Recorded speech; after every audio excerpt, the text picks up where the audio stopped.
Welcome to my channel. Your support means a great deal to us, and we'd love to know where you're joining us from. Are you at home or on the go? Feel free to share with us below. Now let's dive into today's story, The Last Word. David Johnson had been living in what seemed like a perfect marriage. He was a successful financial expert in New York, respected and accomplished in his career. His life, although busy, was filled with meetings, financial reports, and late nights spent in front of his computer screen. But few knew that behind his solid career, his marriage was quietly falling apart. His wife, Sophie, was a beautiful, intelligent, and independent woman. She had a stable job in the media industry, a job that required creativity and energy. Sophie always made David proud, whether it was her smile, the way she engaged with friends at parties, or how she lovingly cared for their son. But gradually, the small joys Sophie once brought seemed to fade. She became distant, sharing less with David, and sometimes he felt like they were merely coexisting in a life filled with strange gaps. To David, Sophie had always been the ideal wife. She took care of the home, kept everything in order, and made their life together appear perfect. But one day, that perfection began to crumble. Sophie invited him to a fancy restaurant, one they had visited many times to celebrate special occasions. "We need to have a serious talk," she said over the phone. Her words, soft but meaningful, made David feel uneasy. Still, he thought it might just be a normal conversation, perhaps about work or family plans. David had no idea that this was a trap Sophie had set long ago. When he arrived at the restaurant, contrary to his expectations, Sophie and Max Carter were already seated, chatting warmly as if they were old friends. Max, the CEO of a tech company, was someone Sophie had mentioned several times in their conversations. He was the type of man Sophie admired, a successful, charismatic individual who was well versed in his field. But now, Max was sitting across from his wife, and his gaze was anything but friendly. David couldn't explain the feeling, but it was clear this wasn't just a casual meeting. Sophie sa akin natitalk, Max. Siya is really close to his. He had been in bed for some time. David said that Max.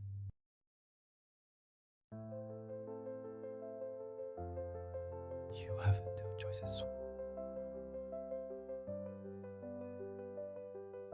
Slap the face, and he could barely breathe. He looked at Sophie, but she only smiled, showing no remorse. At that moment, David realized his wife had.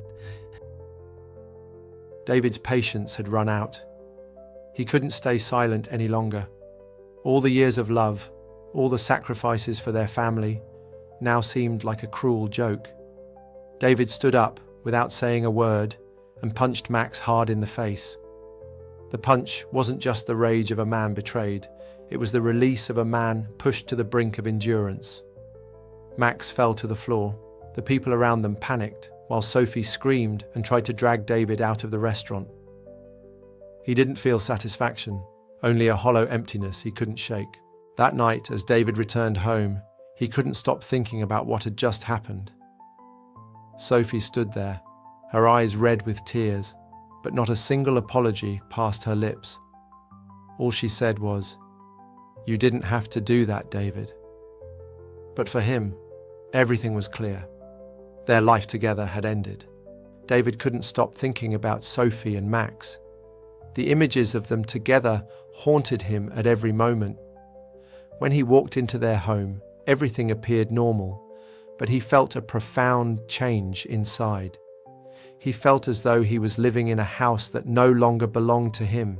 He began searching for concrete evidence. In Sophie's wardrobe, he found a new pair of red high heels. She had never liked shoes like this before. He continued searching and found a hidden phone that Sophie had kept secret. Without thinking, he unlocked it and began to search through it.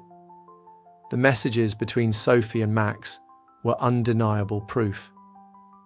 One of them read, "You're all I need. I can't live without you. That sentence felt like a knife to David's heart.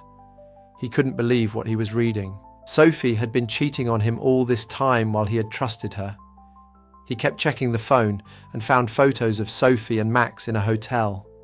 They were smiling and hugging each other in the bathroom, clearly having travelled together. One of the messages Sophie had sent Max said, "He doesn't know anything, he'll never suspect." Those words felt like a dagger to his back. David sank down, drained of all strength. He felt like a man who had been completely defeated. Everything he had believed in was a lie. Sophie had betrayed him, not just emotionally, but also the trust he had placed in her. The pain and confusion washed over him like a violent wave, leaving him unable to see the path ahead. The next morning, when Sophie walked into the house, she showed no signs of worry or regret. She still held her coffee cup as if nothing had happened. But David could no longer pretend. He sat there in silence, staring at Sophie, saying nothing. At that moment, he felt nothing but emptiness and humiliation. Sophie seemed confused, looking at him strangely before asking softly, "Aren't you having breakfast?" David didn't answer. Instead, he placed her phone on the table, opening all the messages and photos he had found. Sophie looked down at the phone, silent. It had been so long since David had felt such a heavy silence between them. Every word seemed meaningless.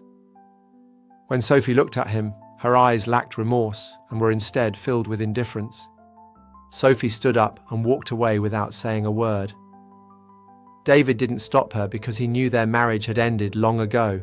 David no longer recognized himself.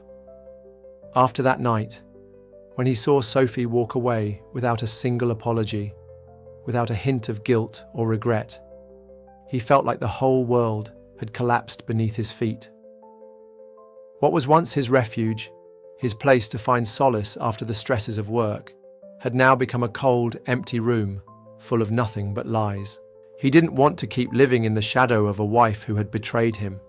The suffocating feeling in his chest made him feel like he was suffocating. But instead of sitting there and waiting for comfort from someone else, David decided that now was the time to change. The next day, after leaving the courthouse to sign the divorce papers, he felt like someone had just woken him up. Everything became clear. Sophie hadn't loved him. She loved the comfort, the things David no longer provided. But he decided he wouldn't drown in this pain. No more crying over a relationship that had been dead for a long time. No more living in the betrayal Sophie had given him. David began to find himself again. He moved out of the old house and rented a small apartment in a quiet neighbourhood near a park. The apartment wasn't as spacious as the old house, nor did it have the luxury he was used to, but it had everything he needed to start over. He began to reorganize everything in his life. In the mornings, he ran in the park, feeling each step grounded and free from the burdens of the past. In the long nights, instead of sitting in the dark, he read books, listened to classical music, and began to rediscover the simple things he had forgotten over time. David also started attending personal finance classes to improve the skills he was familiar with but had never fully dedicated time to. He wanted to get back to himself, not as a man who had been hurt, but as a man who could stand strong in the face of adversity. This was the rebirth David needed, a new relationship, Emma. One October afternoon, as David was walking past a cafe, he accidentally bumped into a woman spilling coffee everywhere. She looked up and smiled. "Oh, sorry, I didn't see you." David smiled back, bent down to pick up the spilled cup and helped her clean up. They exchanged a few words, and David felt a strange connection talking to this woman. Her name was Emma, a yoga instructor. Unlike the women David had met before, Emma wasn't outwardly striking, but she had a quiet, deep beauty that David could feel from the first moment they met. Emma was unlike anyone David had ever encountered. She didn't expect him to prove anything. She was just herself, and that was exactly what made David feel at ease. Their simple dates, strolls in the park, or just talking about ordinary things helped him reconnect with a part of himself he had lost. Emma didn't rush into anything romantic. She gave David space to find himself again. She never asked about his past, never probed into what had happened with Sophie. She just showed him the peace he had been searching for. Being with Emma was completely different from being with Sophie. Emma didn't blame the past. She just wanted to live in the present and enjoy each moment. One morning, as David was having coffee at a familiar cafe, his phone rang. He saw Max's name on the screen. A feeling of anger and hatred surged in David, but he still decided to answer. Max said he wanted to meet and apologize, to explain things. He admitted that after Sophie and he broke up, he realized the mistakes he had made and wanted to ask for forgiveness. David agreed to meet Max, not because he wanted reconciliation, but because he felt he didn't need to live with anger and hatred forever. He wanted to put all those negative emotions behind him once and for all. They met at a quiet cafe where other patrons were focused on their work. Max looked more tired than when they last met. He no longer carried himself with the same confidence, and his eyes seemed uneasy. When Max began to speak, David didn't interrupt. Max confessed that he had been deceived by Sophie. Max admitted that he initially thought he was saving Sophie, but it turned out he was just the next person in her game. Max shared that he now realized he was just a part of a larger plan Sophie had. He was not the special person she was truly looking for. David listened without saying a word, feeling only patience and a strange relief. He realized that he hadn't been wrong in deciding to leave. Max continued, "I also realized that there was no true love between me and her. It was all just a reflection of feelings she couldn't control." David didn't respond, just remained silent. He realized that Max, too, was just another victim of a woman who didn't know how to truly love. They spoke a little more and then parted ways. David didn't feel vindicated or victorious. He just felt a strange sense of lightness. When Max left, David no longer felt hatred. He felt that he had escaped a nightmare and could now face the truth, live with it, and move forward. David had felt as if a part of him had died that night. The man who had entered that restaurant with the hope of a regular dinner had been left behind in the chaos of that confrontation. That man, the one who believed in love, in trust, in the future he had built with Sophie, was gone. The man who remained was different. He was broken, yes, but more awake than he had ever been. The shattered pieces of his life laid out before him were not the end, but a beginning, a chance to rebuild himself. David spent the next few days in a haze of disbelief. The weight of Sophie's betrayal settled heavily on his shoulders, but the sting of her indifference, her lack of remorse, cut far deeper. What hurt more than the affair was the realization that he had been a fool. All those years, believing he had the perfect life, believing Sophie was his forever, only to discover that he had been living a lie. That feeling of being duped was something that would haunt him for a while, but he was determined not to let it define him. Instead of wallowing in despair, David made a decision. He would not stay in this place of pain, of passive suffering. He would find his way out. The day after the divorce papers were signed, David packed his bags and moved out of their home. The house that had once been filled with laughter, love, and family was now nothing more than a tomb to a life he had lost. Sophie hadn't even asked him to stay, and David wasn't sure if that made him feel more abandoned or liberated. He rented a small apartment in a quieter part of town, away from the bustling noise of the city that had become so synonymous with his past. The apartment was nothing fancy, a modest one-bedroom with a kitchen that was barely big enough for him to cook a meal. But it had a sense of freedom that he hadn't felt in years. It was his space, his refuge, a place where he could begin to heal. The walls weren't filled with memories of Sophie and their life together, which had become tainted and unrecognizable. Instead, it was just him, the sounds of the city drifting through the window, and the silence of a new beginning. The first few nights in the apartment were difficult. The quiet was deafening. David couldn't sleep. His mind was filled with the images of Sophie and Max, their smiles, their laughter. It was like a film reel playing over and over in his head. But with each passing day, the weight began to lift. He woke up every morning and ran through the nearby park, feeling the crisp air fill his lungs and the steady rhythm of his feet pounding against the pavement. It was a feeling of freedom, of reclaiming something that he had lost, a sense of control over his own life. With every step, he felt a little bit lighter.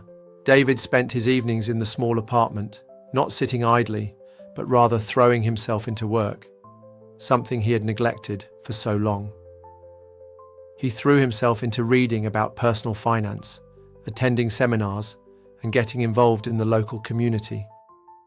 It was the little things, like cooking a simple dinner, sitting down with a book, or listening to music, that started to fill the emptiness. He wasn't trying to erase the past. He was trying to build a new life with what he had left. In those quiet moments, he started to rediscover who he really was. For so long, he had defined himself by his marriage, by his role as a husband and father. But now, he was David again. Just David. No labels, no expectations, no compromises. He wasn't perfect, and he wasn't sure of everything. But for the first time in a long time, he felt like he could breathe.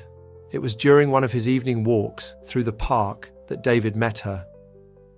Emma, a yoga instructor he had accidentally bumped into while she was carrying her coffee. She had smiled and apologized, and their conversation flowed effortlessly. There was something calming about her, something he couldn't quite place. She didn't push him to open up, nor did she ask for details about his life. She was simply present. Her name was Emma, and she was everything Sophie wasn't: gentle, patient, and calm. Emma didn't try to impress anyone. She had an honesty about her that made David feel comfortable, like he could let his guard down without fear of judgment. They started seeing each other regularly. It was never rushed. They would meet for coffee, go for walks, and just talk. Emma never once probed into his past, nor did she expect him to tell her every detail of what had happened with Sophie. She understood that David was still healing, and she didn't rush him. What struck David the most about Emma was how easy it felt to be around her. Sophie had always made him feel like he had to be someone else, someone more successful, more present, someone who always had the answers. With Emma, he didn't have to pretend. He could just be himself, no expectations, no need to be perfect. Emma didn't see him as a broken man or someone who needed to be fixed. She saw him as he was, strong, compassionate, and worthy of love, despite the pain he had endured. Emma didn't press him for more than he was willing to give. In fact, she often gave him the space he needed. She understood that love wasn't about rushing to make up for lost time, but about allowing things to develop naturally. Her quiet strength and patience were a balm to David's wounded heart. She didn't fill the silence with words, but rather with understanding. And for the first time in months, David felt like he could be at peace. They didn't talk about Sophie or Max much. Emma didn't need to hear the details of what had happened. She was content with David as he was, and in return, David found himself giving more of his heart to her. It was a slow and steady process, but it was one that felt right. One afternoon, as David was sipping his coffee at his favourite cafe, his phone rang. He looked at the screen and saw Max's name. A knot tightened in his stomach. He hadn't heard from Max since their confrontation at the restaurant. A part of him wanted to ignore the call, to move on and never look back. But another part of him knew that for true closure, He needed to hear what Max had to say. David answered the call, his voice calm but guarded. Max apologized immediately, admitting his role in everything that had happened. He confessed that he hadn't known Sophie's true intentions and that he, too, had been misled by her. Max said he wanted to meet and apologize in person. David agreed to meet Max, not because he expected some form of reconciliation, but because he realized that holding on to anger and resentment would only keep him tethered to a past that no longer existed. He needed to let go, and confronting Max was part of that process. They met at a quiet cafe away from the busy streets. Max looked different from the confident man David had once known. He looked tired, his shoulders heavy with the weight of the truth. As Max spoke, David listened without interrupting. Max confessed that he had thought Sophie was the answer to his own emotional emptiness. But now he saw that he was just another chapter in her chaotic life. David listened as Max explained how he, too, had been manipulated by Sophie. Max acknowledged that his involvement with her was a mistake, but David didn't feel the satisfaction he thought he would. He wasn't here for revenge. He was here for himself. The old anger was gone, replaced by a quiet acceptance. When the conversation ended, David didn't feel victorious. He didn't feel the need to gloat or to rub his success in Max's face. Instead, he simply walked away, knowing that he was no longer bound by the past. Sophie and Max were part of a life that was no longer his. He had moved on, and in that moment, he felt a sense of peace he hadn't known in years.